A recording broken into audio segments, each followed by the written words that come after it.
아멘. 네, 오늘은 우리 원래 하던 기도에 대한 강의 계속 이어가도록 하겠습니다. 모세의 기도부터 보도록 하겠습니다.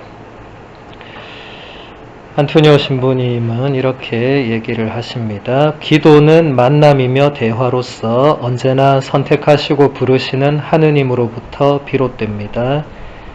종은 자신에게 맡겨진 사명을 수행하기 위하여 그분과의 만남을 가져야 합니다. 그러나 주님께서 그를 부르지 않으신다면 아무도 스스로 먼저 그분 앞에 나설 수는 없습니다.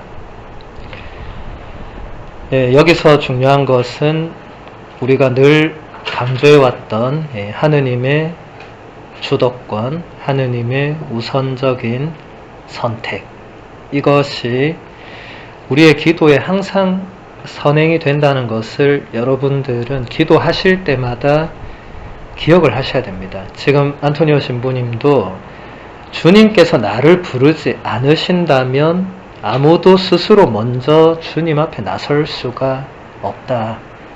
우리가 기도하러 모이고 기도를 드리고 하는 것이 주님께서 우리를 불러주셨다는, 이것을 인지를 하고 기도에 들어가는 사람하고 내가 주도권을 쥐고 들어가는 것은 굉장히 다르죠. 신부님은 또 이렇게 얘기합니다. 모세의 기도의 한 가지 결정적인 특징은 그가 하느님 앞에서 말할 때의 자유로움입니다. 그러면서 민수기 11장 11절에서 15절의 말씀을 그대로 인용합니다. 모세는 이렇게 하느님께 기도합니다. 어찌하여 당신의 이 종을 괴롭히십니까? 어찌하여 제가 당신의 눈 밖에 나서 이 온 백성을 저에게 짐으로 지우십니까? 제가 이 온 백성을 배기라도 하였습니까? 제가 그들을 낳기라도 하였습니까? 그런데 어째서 당신께서는 그들 조상들에게 맹세하신 땅으로 유모가 젖먹이를 안고 가듯 그들을 제 품에 안고 가라 하십니까? 백성은 울면서 먹을 고기를 우리에게 주시오 하지만 이 온 백성에게 줄 고기를 제가 어디서 구할 수 있겠습니까? 저 혼자서는 이 온 백성을 안고 갈 수 없습니다. 저에게는 너무나 무겁습니다. 저에게 이렇게 하셔야겠다면 제발 저를 죽여주십시오. 제가 당신의 눈에 든다면 제가 이 불행을 보지 않게 해 주십시오. 이 기도에 여러분은 어떤 느낌이 드십니까? 굉장히 저돌적이죠. 이 높은 분께 뭔가 제발 저를 도와주시고, 이게 아니고 나한테 왜 이러세요 지금? 나한테 도대체 왜 이러냐고 따지고, 지금 따지는 정도도 아니고, 내가 이 백성 언제 내가 먹여 내 새끼냐고, 이거 당신 새끼 아니냐, 근데 왜 내한테 왜 이러냐, 지금 이러는 거죠. 쉽게 말하면. 그러면서 차라리 죽여달라, 이거 성경의 인물들이 많이 쓰는 기도입니다. 죽음은 최후의 수단이잖아요. 단식도 왜 하는 거예요? 이게 죽음과 결부되니까 단식 투쟁하는 거잖아요. 근데 우리 신앙 선배들이 목숨 걸고 하느님하고 대화 나눈 거예요. 차라리 나를 그냥 죽여달라. 기도라는 게 이처럼 우리 동양 문화권에서는 이런 기도를 하기가 좀 어려울 겁니다. 우리는 하느님을 너라고 감히 부르지 못하잖아요. 그런데 서양 문화권에서 하느님은 다 유로, 이태리어도 뚜로, 독일어도 두, 다 그냥 너에게 말을 합니다. 나와 너의 관계. 우리 동양 문화권에서 죽었다 깨어나도 안 되는 게 나와 너의 관계입니다. 우리는 무조건 높낮이가 있습니다. 하느님은 높은 분 중에서도 지극히 높은 최상급이잖아요. 우린 죽었다 깨어나도 너라고 못할 겁니다. 그러니까 이런 기도는 우리가 사실 할 수 있는 기도는 아닌데, 우리가 여기서 배울 수 있는 것은 기도는 조금 더 자유로울 수 있다. 기도의 어떤 틀이나 제한은 없다. 나와 너라는 거는 허물이 없는 거잖아요. 그냥 동등하게 얘기할 수 있는. 그래서 여러분들이 기도할 때, 여러분들은 동양문화권이니까 하느님께 이렇게 저돌적으로 할 수는 없겠지만, 그래도 조금 더 솔직하게 하느님 저한테 왜 이러세요? 이런 말은 우리도 할 수 있잖아요. 그렇다고 쉽게 목숨을 내걸지는 마시고, 목숨은 아무 때나 내걸면 좀 곤란하죠, 그죠? 모세는 진짜 죽는 게 차라리 낫겠다는 판단을 했죠. 왜냐하면 백성을 데리고 광야로 나왔는데, 그때부터 모세는 40년 동안 이 백성에게 시달렸거든요. 40일도 아니고 40년을 시달렸어요. 사람이 한두 명도 아니고 그 수천 명에게 40년을 시달렸다고 여러분 한번 상상만 해도 그냥 죽는 게 속 편하겠다. 이미 모세는 100살이 넘었을 때였어요. 이미 데리고 갔어야 되는데 왜 나를 안 데리고 가시고, 왜 이 나하고 아무 상관도 없는 것 같은 이 백성을 나한테 떠넘겨가지고, 모세 입장에서 억울하죠. 근데 그런 것을 있는 그대로 그냥 말하는 것도 기도의 한 부분이다. 우리 입장에서는 아니 어찌 감히 종이 상전에게 감히 대들고, 우리 문화권에서는 좀 불가능하지만 이 서양 문화권에서는 이런 게 좀 가능한. 그래서 여러분들도 뭐 시도해 볼 수 있고, 또 그렇게 하면 하느님께서 이것 봐라 이렇게 하시는 분은 아니고 내가 네 마음을 안다 이렇게 또 나오시거든요. 근데 이제 그런 대답을 듣기 전까지는 우리도 우리 마음을 나 너무 힘들다는 거를 말할 수 있죠. 그런 말을 안 하면 하느님이 뭘 주겠다 해도 나한테 이게 지금 당장 필요한 게 아닐 수 있잖아요. 그러니까 그런 것을 한번 생각해 보시라고 제가 이걸 가져온 거고, 또 안토니오 신부님은 이렇게 얘기합니다. 모세가 하느님과 지속하는 대화는 강렬하고 논증적입니다. 이것은 신심 깊은 대화와는 거리가 멉니다. 하면서 탈출기 32장 11절에서 13절의 또 다른 기도를 그대로 인용합니다. 모세는 이렇게 기도합니다. 주님, 어찌하여 당신께서는 큰 힘과 강한 손으로 이집트 땅에서 이끌어내신 당신의 백성에게 진노를 터뜨리십니까? 어찌하여 이집트인들이 그가 이스라엘 자손들을 해치려고 이끌어내서는 산에서 죽여 땅에 하나도 남지 않게 해버렸구나 하고 말하게 하시렵니까? 타오르는 진노를 푸시고 당신 백성에게 내리시려던 재앙을 거두어 주십시오. 당신 자신을 걸고 너희 후손들을 하늘의 별처럼 많게 하고 내가 약속한 이 땅을 모두 너의 후손들에게 주어 상속 재산으로 길이 차지하게 하겠다 하며 맹세하신 당신의 종 아브라함과 이삭과 이스라엘을 기억해 주십시오. 신심 깊은 대화가 전혀 아니죠. 모세는 지금 하느님께서 아브라함과 이삭과 이스라엘에게 하셨던 그 맹세를 지금 들먹이고 있습니다. 당신이 예전에 이렇게 말씀하시지 않았느냐? 그거 그새 잊어버렸느냐? 그래 놓고는 왜 지금 다 죽이려고 하느냐? 이거 아니지 않느냐? 이 또한 아까랑 비슷하죠, 그죠? 네. 그러니까 우리가 하느님과 물론 동등할 수 없지만 모세는 가끔씩은 이런 기도를 하면서 우리에게 기도가 이 정도까지도 허용되는구나. 하느님이 여기에 대해서 어디 감히 네가 이렇게 말씀하신 적이 없어요. 하느님은 모세가 이렇게 기도해도 또 거기에 대한 어떤 답을 주셨어요. 네. 그러니까 우리가 하지 말아야 될 것은 미리 예상하는 겁니다. 내가 요 정도 말하면 저분이 요 정도 나올 것 같은데, 자꾸 이렇게 들어가면 기도를 있는 그대로 하지 않고 계산된 기도, 뭔가 정제된 기도, 대단히 세련된 기도, 신심이 아주 깊은 그런 대화는 나올 수 있겠지만 하느님이 원하시는 거는 우리의 마음이죠. 근데 우리의 마음이 이미 절제되어 있고 세련되어 있고 뭐가 이러면 이건 뭔가 자연스럽지 않잖아요.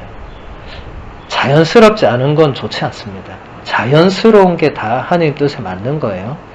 우리 다 사람이잖아요. 때로는 화나고 짜증나고 분노하고 열받고 따지고 싶고 자신의 비참함을 보고 이런 모든 게 하느님께서 우리에게 어떤 허락하신 감정들이고 기도할 때 이런 걸 쓰지 말라고 한 성인 성녀들은 없었습니다. 그러니까 여러분들 기도할 때 물론 침묵 중에 몸은 가만히 있지만 마음속으로는 하느님과 격렬하게 따질 수 있다는 거예요. 예. 그냥 오늘 난 그냥 침묵 속에 물을 거야, 뭐 물을 거야, 뭐 물을 거야. 이것만은 좋은 기도 지향이 아닐 수 있어요. 물론 머무르는 게 기도의 1차적 목적이지만 머무르고 나선부터가 사실 본격적이죠. 사실 머무르는 건 기도를 준비하는 단계라고 할 수 있죠. 어느 정도 머무름이 된 후부터는 모세처럼 말해야 됩니다. 하느님 며칠 전에 나한테 이런 일이 일어났는데 왜 나한테 이런 일이 일어났냐고. 내가 그동안 얼마나 열심히 당신께 이렇게 했는데 왜 저런 일이 나한테 일어났냐.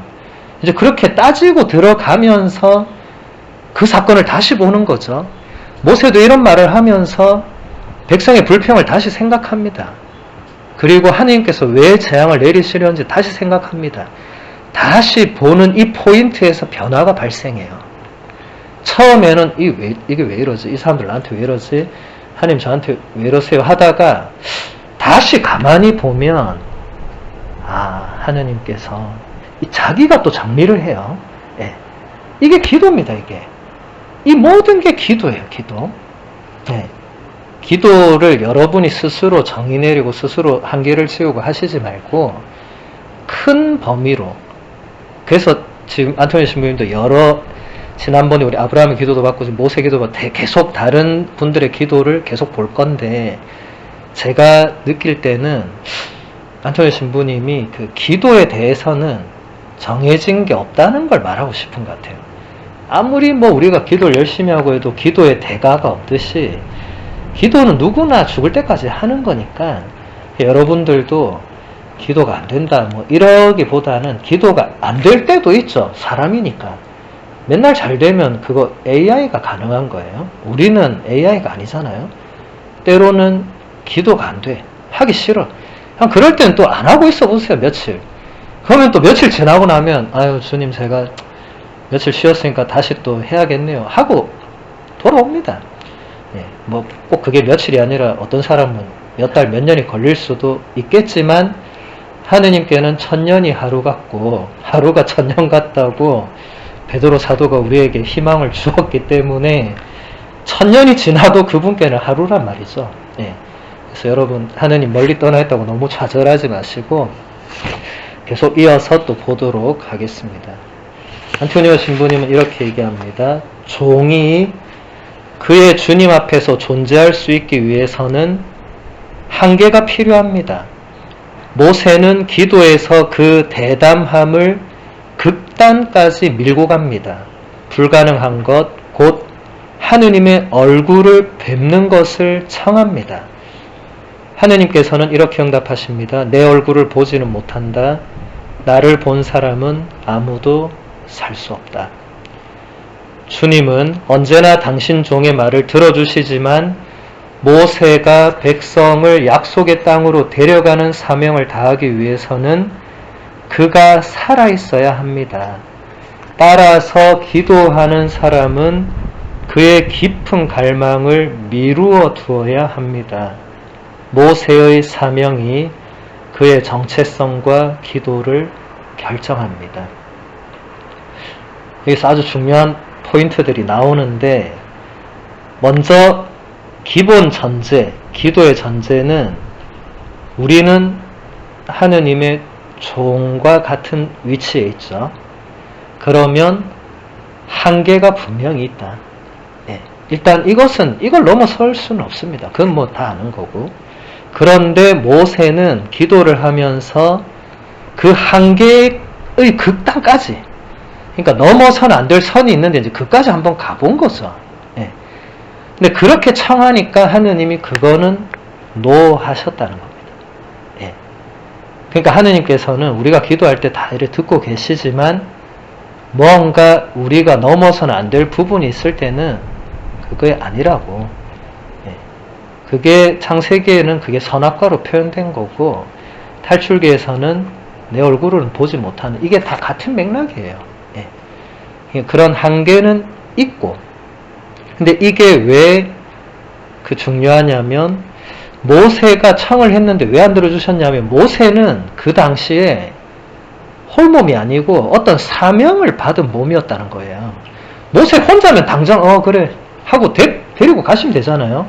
근데 모세는 지금 백성을 약속의 땅으로 데리고 가는 가장 중요한 순간에서 이런 청을 한 거예요. 하나님 얼굴을 한 번만 보게 해달라고. 이게 아마 지상의 모든 인간은 이게 아마 꿈일 겁니다. 필립보도 예수님께 아버지의 얼굴을 한 번만 보게 해달라고 말했다고 엄청 구사리 먹었잖아요. 예수님한테. 너는 나를 보는 게 아버지를 본 건데 무슨 뚱딴지 같은 소리 하냐고 엄청 막판까지 엄청 혼났잖아요. 모세도 같은 거죠. 지금 백성 데리고 건너가라고 사명을 줬는데 주님 저는 당신 얼굴을 보고 싶습니다. 완전히 사명과 동떨어진 기도를 한 거죠. 그래서 안토니오 신부님은 기도하는 사람은 때로는 그의 깊은 갈망을 미루어 주어야 한다. 이 중요한 것 같아요. 우리가 여러분들이 이제 영적인 생활로 들어가면 들어갈수록 영적인 갈망이 생겨나요. 그리고 이게 점점 자라나고 깊어집니다. 때로는 이게 현실과 부딪히고 때로는 나는 이런 영적 갈망이 있는데 내 배우자나 내 가족이나 옆 사람은 전혀 다른 갈망을 가지고 있어요. 이럴 때 어떻게 해야 돼요? 내가 미뤄둬야 될 때가 많다는 겁니다. 그때도 계속 이게 하느님의 뜻이니까 하고 나가면 옆 사람이 이제 죽어나는 거예요.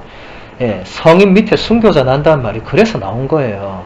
예, 성인만 있는 게 아니고 너무 성인 하다 보면 옆 사람은 다 순교해야 되는 거예요. 이게 못 맞추는 거야. 예. 그러니까 우리가 하느님을 만나고 싶다, 하느님과 하나 되고 싶다, 이게 다 좋은데 당장 여러분들은 가정도 유지해야 돼. 자녀도 보살펴야 돼. 손주도 키워야 돼. 할 일이 태산이야. 그거 다 미뤄두고 나는 하느님과 오직 하나가 되고 수녀원을 갔어야죠, 처음부터. 근데 아니잖아요. 그러니까 이게 그 갈망은 때로는 미뤄야 된다. 집안일이 먼저냐 갈망이 먼저냐. 집안일이 언제나 먼저입니다. 그래야 평화가 오잖아요. 집안일 미뤄두고 기도만 하고 있으면 평화가 깨지잖아요.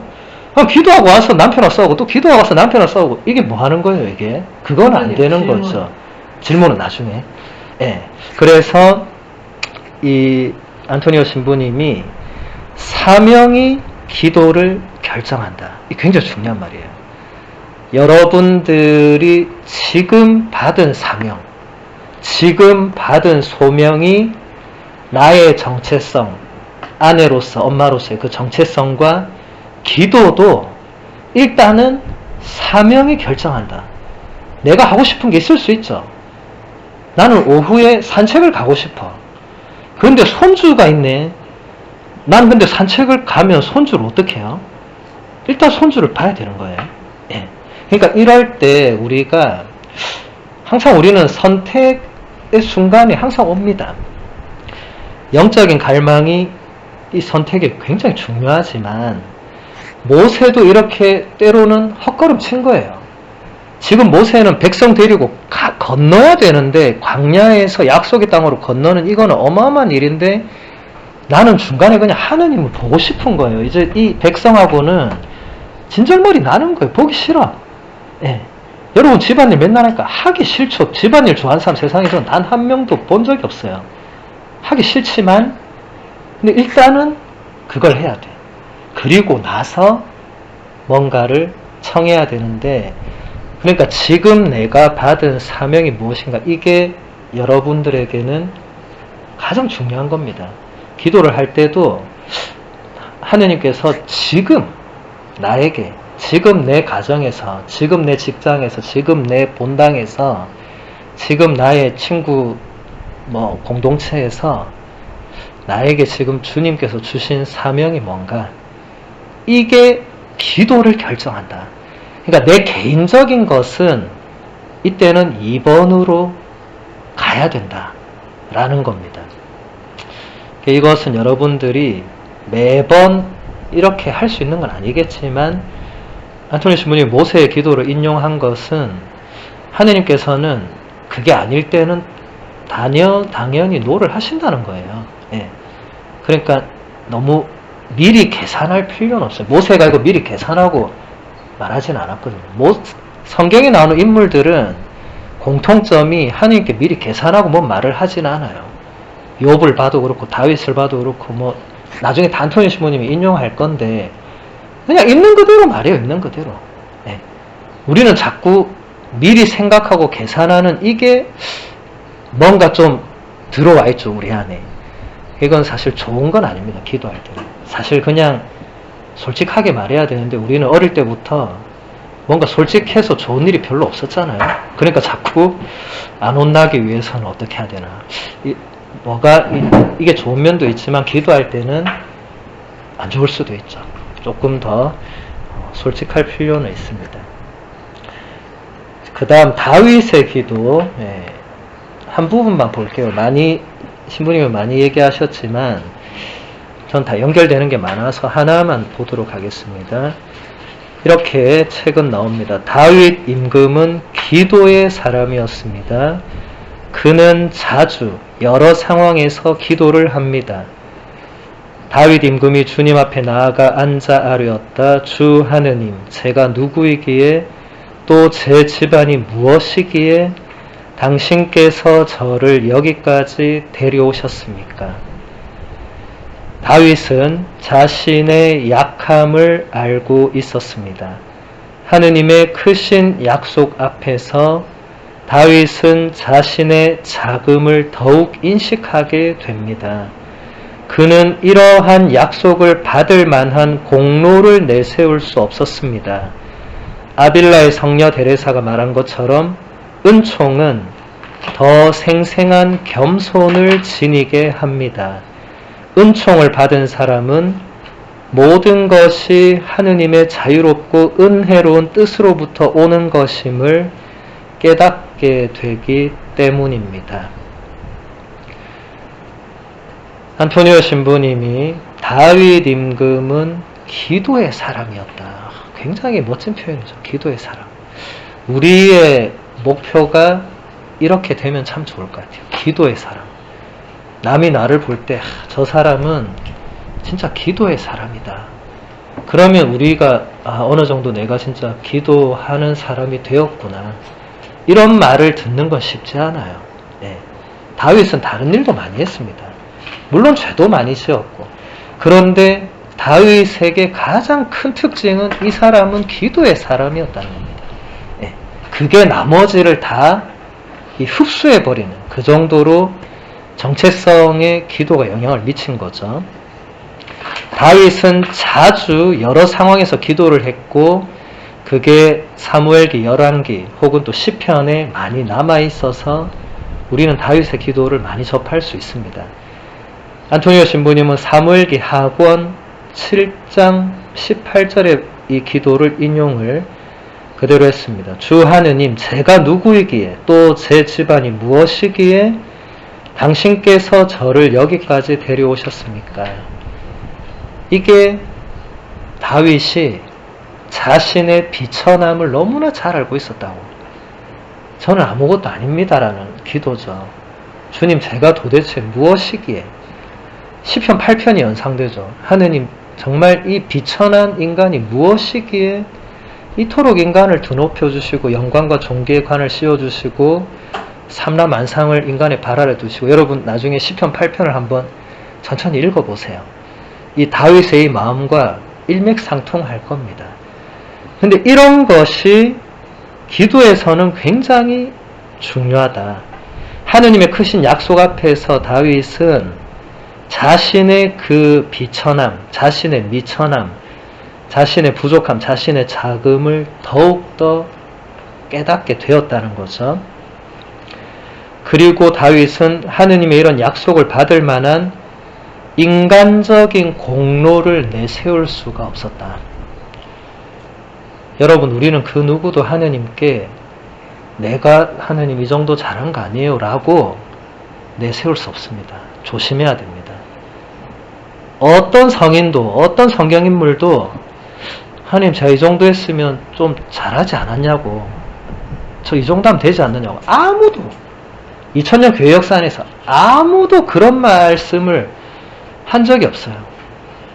그냥 루카복음서 17장에 나오는 예수님의 가르침 기억나실 겁니다. 쓸모없는 종의 비유. 쓸모없는 종. 하루 종일 일하고 나서 막 주인을 위해서 하고 나서 마지막에 종이 뭐라고 하냐면 저는 쓸모없는 종입니다. 그저 해야 할 일을 했을 뿐입니다.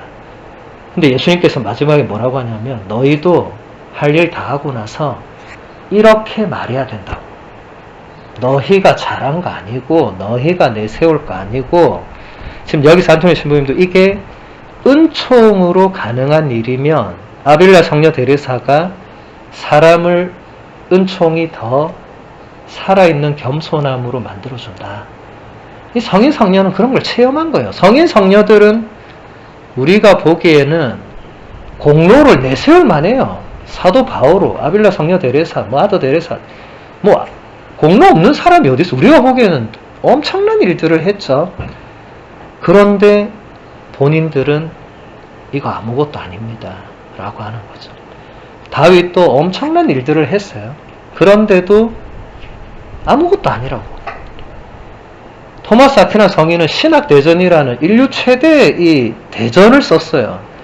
그러고도 마지막에 다 안 썼어요. 이거 자신이 한번 뒤돌아보니까 이 무슨 지푸라기 같은 거에 불과하다고 느꼈다는 거예요. 하느님의 그 큰 신비를 본인이 최대한 이성적으로 그거를 사람들에게 전해주려고 썼는데 그게 결국 미완으로 남았어요. 마지막에 보니까 이거 지푸라기구나 이렇게 느꼈다는 거예요. 그 위대한 작품이 지푸라기처럼. 그러니까 그 성인도 이런 경지에 간 거죠. 그러면 우리는 신학대전 쓸 일도 없고 우리는 그냥 우리 앞가림만 잘해도 충분한데, 그런데 공로를 내세울 마음이 생겨난다니까요. 인간이 주님 저 이 정도 하면 좀 그래도 잘하고 있는 것 같은데, 이런 마음이 올라오는 순간 그 위험 신호, 이 큰일 나는 겁니다. 이제 그럴 때마다 루카복음서 17장을 찾아서 그 쓸모없는 종의 비유를 읽어보세요. 저는 쓸모없는 종입니다. 그저 해야 할 일을 했을 뿐입니다. 이렇게 또다시 되뇌어야 됩니다. 그러지 않으면 그 다음 좋은 열매를 맺기는 어렵습니다. 두 번째 항으로 넘어가서 인간의 자유와 기도를 보겠습니다. 성경 인물들의 기도는 그의 삶의 중심인 마음으로부터 나옵니다. 하느님의 구원 계획에 협력하도록 하느님 앞에 부름받은 인간은 스스로 그 제안을 받아들이는지 또는 거부하는지를 말해야 합니다. 이렇게 해서 계약의 대화가 시작되고 하느님과 인간이 각자 자신의 자유를 내겁니다. 기도는 두 자유 사이의 대화적 만남으로 나타납니다. 하느님은 분명하게 또는 덜 분명하게 사람들의 삶에 뚫고 들어오십니다. 제가 아까 얘기했듯이 성경 인물들의 기도는 언제나 마음에서 그냥 나오는 기도였다. 머리에서 나온 기도가 아니고 마음에서 나온 기도. 여러분 이거 구분해야 됩니다. 우리 기도할 때 머리로 기도할 수 있고요, 마음으로 기도할 수도 있어요. 머리로 기도한 대표적인 케이스가 바리사이들을 생각하면 됩니다. 제가 자주 인용했을 거예요. 루카복음서 18장에 보면 바리사이와 세리의 비유 이야기. 오 주님 감사합니다. 저는 11조를 꼬박꼬박 바치고 일주일에 2번 단식하고 머리로 바친 기도. 세리는 마음으로 우러난 기도였죠. 오 주님, 이 죄인을 불쌍히 여겨 주십시오 하면서 가슴을 치면서 하늘을 보지도 못했어요. 머리의 기도와 마음의 기도. 누가 의롭게 되었냐면 마음으로 기도한 세리. 죄는 훨씬 많았습니다. 바리사이와 세리를 죄로 따지면 바리사이는 사실 죄는 별로 없었어요. 세리는 사는 자체가 죄였어요. 왜냐하면 그의 직업 자체가 죄를 지니고 있었어요. 속여야 되고 더 뺏어야 되고 바치고 남는 자기 이득 취해야 되고 알면서 행했어요. 그게 인간입니다. 알면서 나쁜 짓을 하는 게 인간의 어떤 본성의 비참함입니다. 근데 그것을 있는 그대로 다윗처럼 내가 주님께 죄를 지었습니다 하는 거랑 카인처럼 내가 내 아우를 지키는 사람이냐고 하는 거는 다른 거죠. 하느님의 구원 계획에 협력하도록 부르심을 받은 인간은 하느님의 제안을 내가 받아들이는지 거부하는지를 말해야 된다. 저는 이게 좀 새로웠어요. 그냥 말해도 되고 말 안 해도 된다고 저는 좀 생각했는데 안토니오 신부님은 기도할 때는 말해야 된다고. 네. 하느님께서 우리를 부르시는데 우리가 그 부르심을 알아채는 순간에 내가 받아들일 거냐 말 거냐를 분명히 해라 이거죠. 근데 우리는 사실 제가 고백한 것처럼 좀 미지근하거든요. 뭔가 부르심을 알아들었어. 그런데도 좀 미지근해요. 알아들었으면 확 그 길로 가면 되는데 안 가는 거예요. 그때부터 이제 또 계산이 시작되는 거예요. 아, 내가 이쪽으로 가면 이거 좀 그러네. 그러면 조금 이제 여지를 두는. 근데 기도에서는 많은 우리 성경인물들이나 성인 성녀들은 기도에서 이런 여지를 여백을 두지 않았던 것 같아요. 우리말로는 뭐 아니면 도라고 하죠, 이게. 예. 그냥 있는 그대로. 그래서 프란치스코 교황님도 그리스도는 살아계십니다라는 그 권고에서 기도는 모험입니다. 이 말을 하세요. 기도는 엄청난 모험입니다. 이 말을 하세요. 네. 왜냐하면 뭐 아니면 도니까. 여러분 모험하는데 여지 다 남겨두고 모험하는 사람 그건 모험이 아니죠.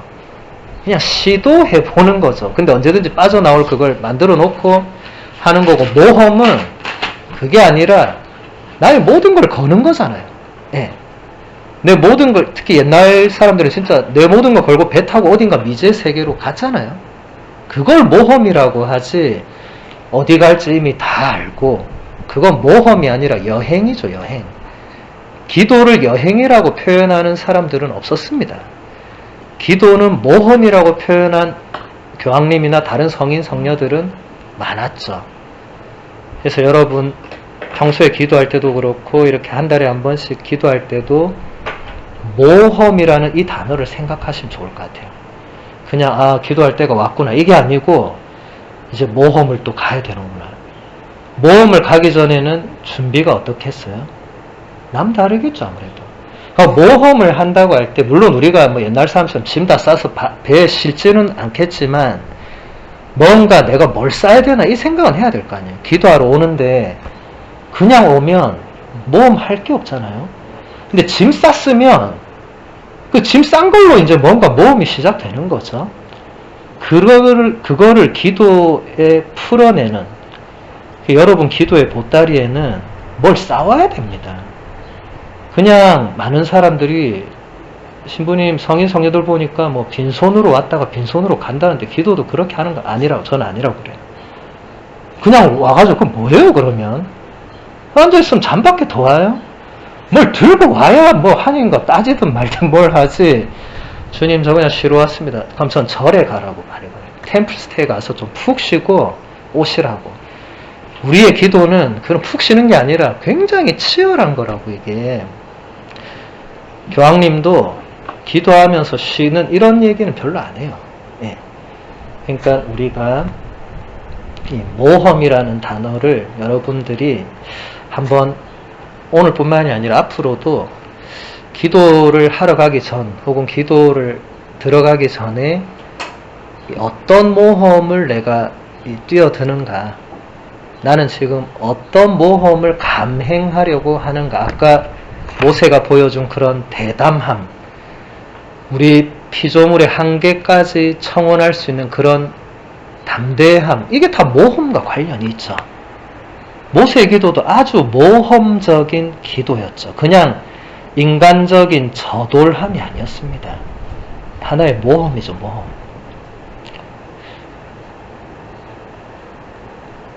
그 다음, 기도는 하느님과 우리의 대화라고 하는데, 여기서 안토니오 신부님이 이제 굉장히 그분만의 독특한 메시지가 나와요. 하느님과 인간은 기도 안에서 각자 자신의 자유를 내건다. 모험에는 내거는 게 있어야 됩니다. 제가 아까 짐 다 싼다는 표현을 썼는데, 지금 안토니오 신부님은 그걸 자유라고 표현을 해요. 그러니까 짐을 싸는 것은 우리의 자유를 온전히 내걸 때 그게 모든 짐을 싼 것과 똑같은 거죠. 우리에게 가장 큰 선물이자 우리의 또 가장 큰 또 권리나 힘은 자유의지예요. 인간밖에 받지 못한 엄청난 거예요. 동물이나 식물이나 저 나무나 바위는 자유의지란 자체가 없어요. 그냥 살아요. 우리만 받은 이 자유의지를 하느님 앞에 내거는 거죠. 하느님도 내걸고, 하느님도 인간을 창조하실 때 엄청난 모험을 하신 거예요. 이런 존재를 창조하셨을 때 오는 그 부작용, 이런 거를 당신이 예상하셨을 수도 있죠. 그런데도 창조를 감행하셨죠. 하느님도 모험에 뛰어든 거죠. 예수 그리스도라는 이 엄청난 사건이, 이것도 하느님의 모험이죠. 하느님 인간이 되는 자체가 이게 말이 안 되잖아요. 그러니까 당신도 당신의 자유를 내걸었고 우리도 우리의 자유를 내걸어야 되는 거죠. 그렇게 해서 기도는 두 자유로움 사이에 대화적인 만남으로 나타난다. 그러니까 여러분이 하나님과 기도할 때는 일단 전적인 자유로움으로 대화를 하면서 만나야 됩니다. 하느님은 분명하게 또는 덜 분명하게 사람들의 삶을 뚫고 들어온다. 제가 이번에 피닉스에 가서 강의한 거 들어보신 분들은 제가 얘기했을 거예요. 성경의 시대 때 하느님이 개입하는 모습과 이제 이후에 교회의 시대 때 하느님이 개입하는 모습은 좀 다르다. 그때는 분명하고 뭔가 드러났지만 이제는 그런 방식으로는 더 이상 아니다. 그런 거 기대하지 마시라고 했어요. 덜 분명하더라도 하느님께서 우리 삶 속에 뚫고 들어오신다는 것은 분명한 사실입니다. 많은 사람들이 불평해요. 이건 진짜 불평한 거예요. 학자들도 왜 성경에서는 하느님이 저렇게까지 분명하게 드러내는데 왜 지금은 안 하냐고. 그러면서 존재를 부정합니다. 그러니까 뭔가 하느님의 이 방식을 받아들이지 않는 거죠. 자기 스타일을 고집하는 거죠. 똑같이 해라고 요구하는 거죠. 물론 그럴 수 있어요. 네, 뭐 잘못된 건 아니에요. 근데 우리는 하느님께서 똑같은 방식으로 우리를 만나러 오시지 않는다고 알고 있습니다. 사람마다 다 다르게 다가오시거든요. 사람마다 다 다르게 하느님을 만나고 하느님을 체험합니다. 이것은 고유한 거지 이래라 저래라 나한테도 똑같이 해라고 할 수 없는 거예요. 예. 제가 늘 얘기하지만 옆 사람과 비교할 필요가 전혀 없는 거예요. 기도하는데도 옆 사람과 비교한다면 이건 너무 불행한 일이에요. 나와 하느님과 관계를, 쟤와 하느님의 관계가 왜 자꾸 비교를 해요? 그거는 아무 상관없는 거잖아요. 예. 예수님도 요한복음서 마지막에 뭐라고 했어요? 베드로가 저 뒤에 따라오는 제자 보고 저 사람은 나중에 어떻게 되겠냐 물었잖아요. 예수님 뭐라고 했어요? 내가 좀 이따 알려줄게. 이렇게 안 하고 제 일에 네가 왜 신경 쓰냐고. 너는 그냥 나를 따르면 된다. 쟤는 또 내가 알아서 줄 몫이 있다고. 예. 근데 베드로조차도 이런 고사리 먹는 거예요. 그러니까 우리 신앙 선조들이 뛰어나다고 생각하지만 사실 똑같은 인간이었고 우리가 받을 구살이 대신 받았다 생각하면 됩니다. 예. 그래서 여러분들이 이 하느님이 때로는 덜 분명하게 응답을 하시거나 뭐 그렇게 나에게 오셔도 전혀 불평불만할 이유가 없어요. 반대로 생각해서 여러분 하느님이 매번 분명하게 나타나시면 숨 막혀 못 살 거예요. 매일 아침 나한테 눈을 떴는데 아니었어요. 오늘 너 이거 해야지. 이러면 나 미칠 거야. 제발 나 좀 놔주면 안 돼요. 이럴 거예요 오히려. 그러니까 여러분 너무 하느님 나한테 분명히 표징을 보여달라 이런 거는 안 하는 게 좋습니다. 진짜 그러면 큰일 나거든요. 네.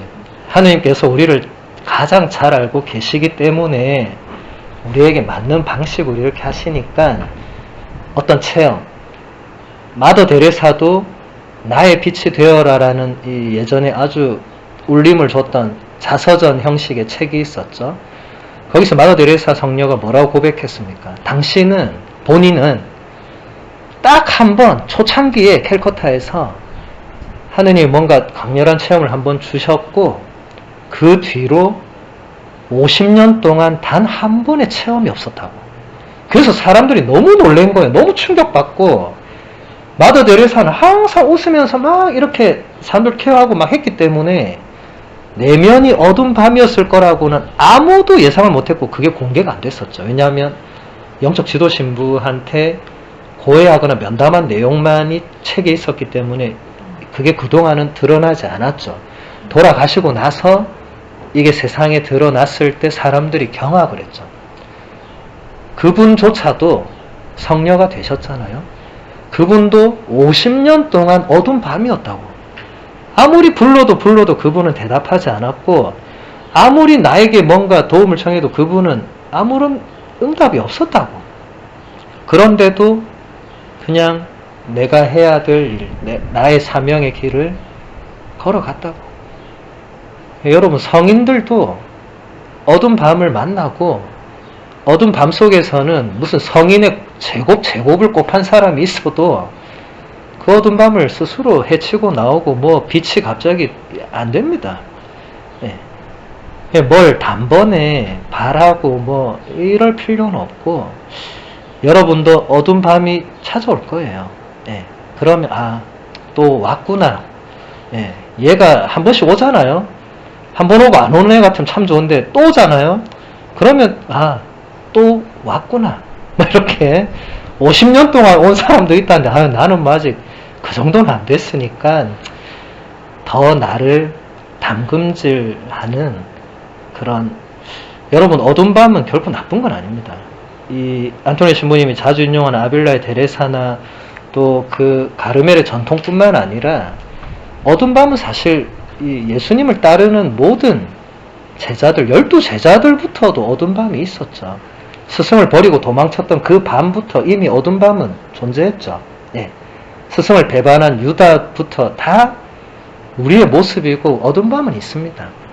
그래서 주님 저에게 어두운 밤을 몰아내 주십시오. 이렇게 기도해도 안 없어지는 거니까 그 시간 안에서 나를 돌아볼 수 있는.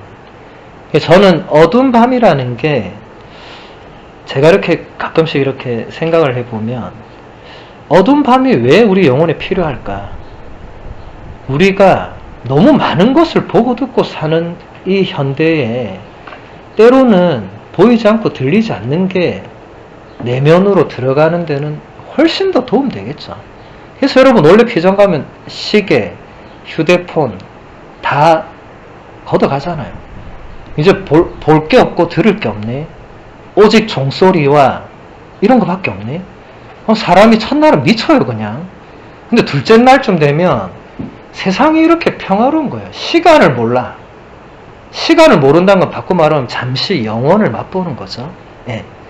근데 요즘 이런 피정하면 사람들이 신청도 안 해. 휴대폰 뺐으면 신부님 저는 안 가려고 휴대폰 주면 갈 거예요. 그럼 생각해 보겠다고. 안 되는 거예요. 예. 사실 그러면 휴대폰에 거의 반노예 생활을 하고 있는 거잖아요. 없어도 살아야지. 시계 없어도 그냥 살면 되지. 왜 시계 없다고 우리가 옛날 시계 없는 사람과 어떻게 다 살았어요? 다 살 수 있습니다.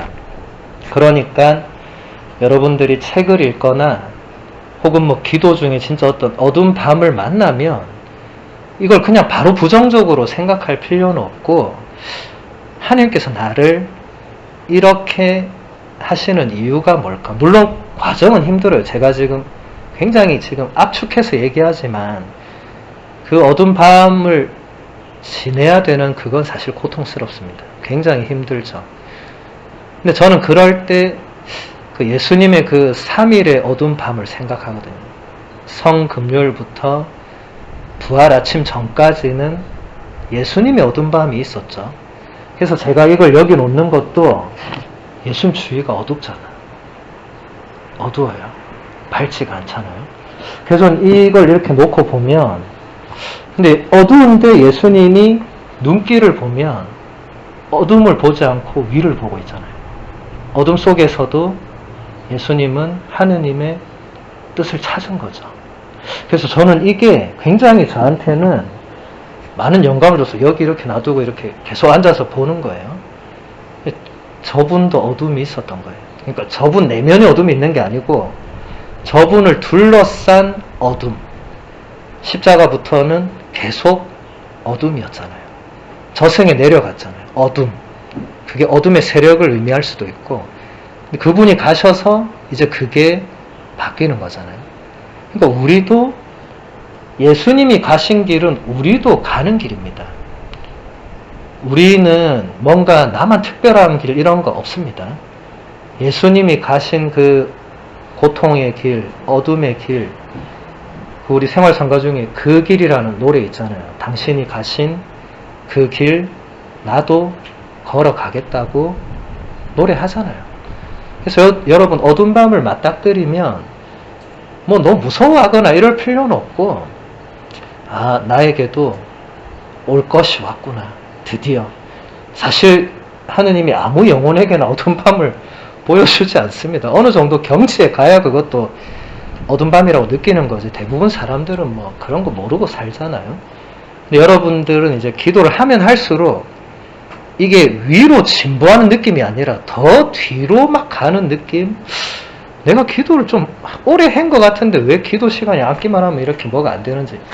이게 다 그 과정입니다. 과정. 한 걸음씩 가고 있는 과정입니다. 계속 이어서 보면 하느님의 자유는 미리 정해진 법칙들에 종속되지 않습니다. 그 자유는 언제나 새로운 것입니다.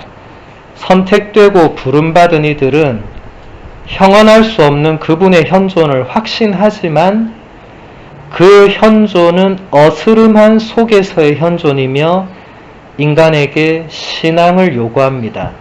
신뢰하며 떠나서 뜻밖의 미래를 향하여 길을 시작하기를, 하느님의 새로운 계획 안으로 들어가기 위해서 습관적인 것을 떠나기를 요구합니다. 제가 방금 얘기한 그 어둠 밤과 굉장히 지금 이게 밀접한 관련이 있는데, 먼저 아까 하느님의 자유와 인간의 자유가 만나는 게 기도라고 했죠, 그죠? 근데 먼저 하느님의 자유는 정해져 있는 어떤 법칙이란 게 없다. 하느님의 자유는 전적으로 자유로운 자유, 우리랑 달라요. 같은 자유라고 해서 지금 똑같다고 생각하면 안 돼요. 서로 자유를 내걸었지만 하느님의 자유는 전적으로 완전한 자유. 우리의 자유는 반대로 어떻습니까? 우리의 자유는 뭔가 완전하지 못한, 아고스티노 성인이 뭔가 불완전함을 지니고 있는, 하느님께로부터 자유를 받았지만 우리가 죄로 기울고 악으로 기우는 이 어떤 그런 본성적인 한계를 지닌 자유, 굉장히 다른 차원입니다. 물론 다른 피조물은 아예 받지도 못했으니까 여기서 논할 수 없고, 일단 자유를 받은 대상을 한정 지을 때 하느님의 자유와 우리의 자유는 전적으로 다르다. 하느님의 자유는 아무런 속박이 없는 완전한 순수한 자유. 그래서 언제나 새롭다. 이게 중요합니다. 하느님께는 모든 것이 새로운 거예요. 우리는 그럴 수 없습니다. 그런데 우리가 하느님을 믿고 따라가면 우리에게도 새로움이 올 수 있는 거죠. 그래서 프란치스코 교황님은 당신 첫 번째 권고 복음의 기쁨에서 뭐라고 했습니까? 그리스도는 영원한 새로움이시다. 2000년 전에 왔다 간 인물, 그냥 책 속의 인물 이런 게 아니라 영원한 새로움이 있다. 그분은 그래서 여러분들이 기도할 때 지치지 않을 수 있다. 왜냐하면 반대쪽이 영원한 새로움이시니까 우리도 그럴 수 있는 거죠. 물론 우리는 영원한 새로움 자체는 아니에요. 존재적으로. 하지만 그런 분과의 만남을 통해서 그런 분과의 어떤 커뮤니케이션을 통해서 우리도 뭔가 맛볼 수 있는 거죠. 그래서 기도할 때 이 성경에서는 또 성인 성녀들은 하느님을 맛본다 이런 표현을 많이 써요. 하느님을 음미한다. 기도 중에 뭔가 하느님이 이렇구나 하고 깨닫는 거를 약간 맛본다는 그런 걸로 표현을 하는 거겠죠. 여러분도 기도할 때 그런 체험이 있을 수 있어요. 그러면 그 큰 선물이에요. 하느님이 정말 이런 분이시구나. 이것은 제가 지금 감각적으로 기쁘고 이런 차원이 아니에요. 그것도 단순히 지성적인 깨달음도 아니에요. 이거는 또 다른 차원이에요. 뭔가 하느님을 맛본다는 거는 감각도 아닌 지성도 아닌 어떤 또 다른 차원에서 그분의 뭔가를 느끼는 거예요. 사실 이런 거는 인간의 언어가 다 담아낼 수 없는 거예요. 기도는 그래서 모험이에요. 언어도 모험에서는 별로 필요가 없어요. 예. 모험에서는 많은 게 필요 없어요. 뛰어드는 것, 짐 싸는 것, 이런 건 필요해도 많은 언어, 정제된 언어, 표현할 수 있는 언어, 이런 것은 사실은 별로 필요하지가 않습니다. 근데 여기서 우리 쪽이죠. 신부님 이렇게 얘기합니다. 우리 쪽에서는 그런 하느님의 현존을 확신은 하는데 이게 구체적이고 명확하지 않다. 기도 안에서 뭔가 어스름하다. 이게 어렴풋하다. 뭔가 보일 듯이 보이지 않고 잡힐 듯이 잡히지 않는 그런 현존이다. 그래서 여기에 신앙이 요청된다. 그런 현존이지만 하느님이 지금 나와 함께 계시다고 여러분들이 믿고 모험에 뛰어들어야지, 안 믿고는 모험에 뛰어들 수가 없는 거죠. 그건 너무나 자명하죠. 그래서 여기서 안토니 신부님이 우리에게 이 기도에서 중요한 요소, 신뢰하는 것, 떠나는 것, 뜻밖의 미래를 향하여 길을 가는 것을 시작하는 것, 그리고 하느님의 새로운 계획 안으로 들어가기 위해서 습관적인 것을 떠나는 것, 이런 것이 기도 안에서 요청된다. 하나의 지금 기도의 교과서 같은 건데 다 알고 있지만 이렇게 또 정리가 되어 있으니까 좋죠. 그렇죠? 일단 기도할 때는 반드시 하느님께 대한 신뢰가 무조건 1번적으로 들어가야 됩니다. 그거 없이는 기도를 할 필요가 없겠죠. 그거 없는 사람은 기도를 안 하겠죠. 그리고 일단 떠나야 됩니다. 우리가 지난 피정 때 먼 길을 떠난 이유도 떠나니까 피정이 되는 거예요. 여러분 집에서 피정할 수 없어요. 집이 문제가 있는 게 아니라 떠나질 못하기 때문에 그런 거예요. 그래서 일부러 먼 길에 짐 싸고 가는 거예요. 불편하고 힘들지만 떠나야만 뭔가 하느님과의 어떤 이 만남이 또 새로운 차원으로 들어갈 수 있죠. 그리고 뜻밖의 미래를 향한 길을 시작을 해야 된다. 예, 사실 하느님께서 우리를 어떤 미래로 이끄실지는 사실 이건 정말 아무도 모릅니다. 그걸 알 수 있는 인간은 없습니다. 그래서 언제나 하느님은 제가 자주 놀라우신 하느님이라고 표현을 합니다. 왜냐하면 우리의 예측을 항상 뛰어넘으세요. 뭔가 새로운 게 늘 있으신 거예요. 우리는 요 정도로 예측은 하고 있죠. 아무리 기도에 뛰어들려고 해도 요 정도 될 거야. 그분은 항상 뛰어넘습니다. 뭔가를. 그리고 다른 뭔가를 준비하고 계세요. 그래서 우리가 그런 열린 마음이 필요하고, 마지막으로 한 번 더 떠나는 게 나오는데 습관적인 것을 떠나야 된다. 사람이 습관이 없는 사람은 없습니다. 여러분도 다 습관이 있고 저도 있는데, 습관 중에는 좋은 습관이 있고 나쁜 습관이 있어요. 나쁜 습관은 쌓이면 악습이 됩니다. 좋은 습관이 쌓이면 이게 굉장히 좋은 어떤 길을 가는 양식이 되죠.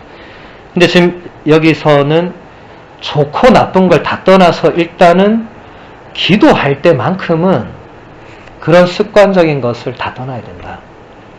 그러니까 이건 좀 새로운 차원으로 들어가라는 어떤 그런 요청이죠. 그죠?